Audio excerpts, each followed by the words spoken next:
Good evening, I'm Lori Tucker, and welcome to the 7. We'll get to our Big 7 stories in just a moment, but first we have some breaking news. A section of roadway is closed right now because of a deadly crash. The Knox County Sheriff's Office just sending out the alert in the last 20 minutes. The wreck is at Ebenezer Drive and South Peters Road out in West Knox County. It's south of Kingston Pike in the Bluegrass neighborhood. One person died at the scene. We don't know about any other fatalities or injuries, but deputies say this was a three-car accident. We're told the wreck happened at around 5 o'clock tonight. The Sheriff's Office Accident Reconstruction Unit is out there right now. With that effort going on, the roadway again is closed and will likely stay that way until around 8 when the Sheriff's Office expects to have it open again. We have a crew heading to the scene. We will have more answers for you at WATE.com as soon as possible, and a full update coming up tonight at 11. Now to our Big 7 list, and the top of it, hot weather in East Tennessee. A group of Knoxville kids got a little help in cooling off today, thanks to firefighters from Station 7. The fire department posting pictures on Twitter of one of its trucks using a big water cannon to bring a fun and relieving DIY rainstorm for young people to enjoy. That looks good. WATE 6 on your side. Chief Meteorologist Ken Weathers is in the Storm Center. Ken, will we see this sort of heat through the weekend? Yeah, Lori, looks like tomorrow pretty similar to today temperature-wise, but as we start the new work week, there will be some heat and humidity relief, but we do have to get through tomorrow first. Pretty quiet on Storm Tracker 6 right now, not seeing much in the way of thunderstorm activity, some well to our north and east through southwest Virginia that will impact the Tri-Cities. It's just hot here. 93 Knoxville, 94 in Maynardville, 83 in Crossville, and 93 down into Athens. When you factor in that humidity, feels more like triple digits in most areas. 106 the current heat index in Knoxville, 108 in Dayton, 104 in Athens, and 102 in Maynardville. Lows tonight only in the low 70s, once again staying well above average, which is in the upper 60s this time of year. And as I mentioned, tomorrow another hot one similar to what we saw today at 94. Heat index about 102 in the afternoon. The biggest difference is we'll start to see shower and storm chances increase, especially later Saturday into Saturday night as a cold front will push into the area. Not everybody will see the shower and storms from this over the weekend, but everybody will feel the benefits of that cold front once it goes through. I'll tell you when that happens and what that relief will be coming up in just a minute, Lori. All right, thank you, Ken. And more ways to beat the heat in our next Big 7 at 7 story. The World's Fair Park splash pad getting put to use today as another cooling off spot. As the sun continued to beat down on World's Fair Park, more and more families showed up with their kids in tow to enjoy some quality time in the water. Just came out here. She wanted to come down here to see the Sun Sphere, and I took her up in the Sun Sphere, and then she wanted to play in the water, and she loves it. We come down here about once or twice a week and on the weekends, and it's a great place to get away. It's fun. It cools you down a lot. Yeah. If they didn't have those there, I don't know what I would do. I would probably stay inside. I think it's wonderful because, one, I mean, you got the general public coming down here, and you get to interact with a lot of different people and the kids, and they just have fun. All right, yeah, a lot of folks staying cool, and you do have several splash pad options around Knoxville, Farragut, and Knox County at places like Carl Cowan Park along North Shore Drive, New Harvest Park just north of I-640, Powell Station Park on East Emory Road, plus Market Square, Volunteer Landing, and McVee Park.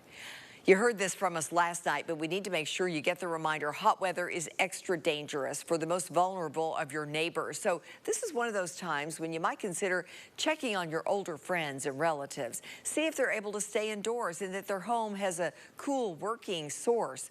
And as we found out this week, the Knox County Community Action Committee offers help through the Heat Relief Program, linking seniors with resources, offering things like fans or window air conditioners, or possibly helping them get their broken AC fixed. If you or someone you know has no way to stay cool, call the CAC. The number is on your screen right now, 865-546-3500. Let's also revisit those tips from KUB on keeping your utility bill from overheating this summer. Turning your thermostat up can yield substantial savings, 3% for each degree. And while it may be a sweaty way to save, KUB actually recommends a thermostat setting of 78 degrees in the summer. Having your HVAC unit serviced can help too, and make sure your air filter has been changed. A dirty filter makes that system work all the harder.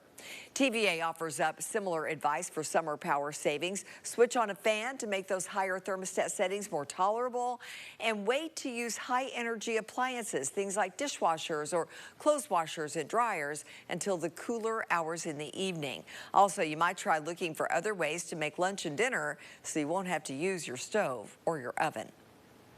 Our next Big 7 story, in Alabama, a woman going from victim to suspect. Carly Russell, who claims she was kidnapped, now faces charges of filing a false report. Russell disappeared for 2 days after calling 911 to say she had spotted a toddler walking on the interstate.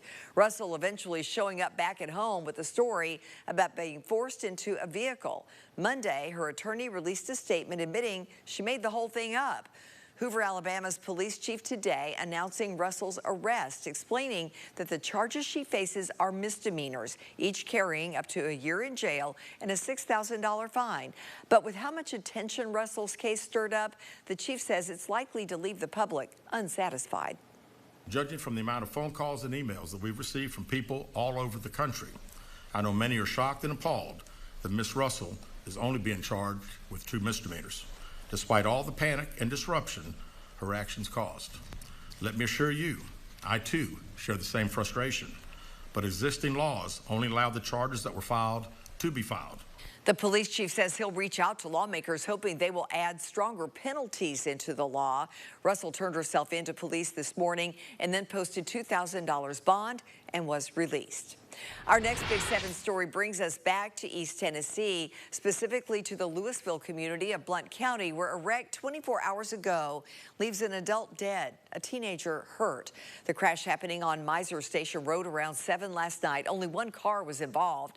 Blount County Sheriff's investigators revealing today the man killed was 22 years old. The passenger, the 17-year-old driver, who was the one who survived the wreck.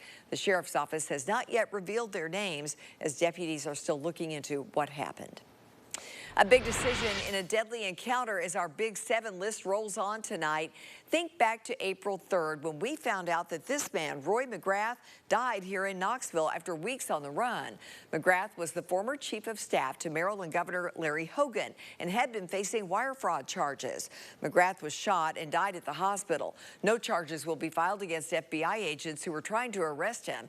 The DA's office says McGrath sustained a self-inflicted gunshot wound to the head, fired at the same time an FBI agent shot at McGrath after realizing he was in the path of McGrath's gun. McGrath had been charged in connection with an alleged scheme to get $200,000 in severance from his former job with Maryland Environmental Service. A teacher remembered in our next Big 7 story. Oliver Springs High School teacher and coach Matt Headden died unexpectedly yesterday.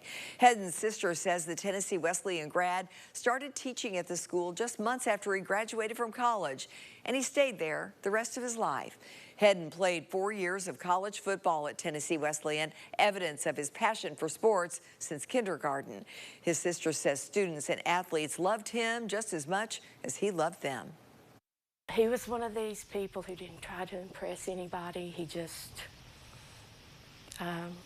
people took him for what he was, and he was always just himself, just laughing, kidding around whenever he needed to, or being serious when he needed to. He was just a really good brother, good coach, good teacher, good friend.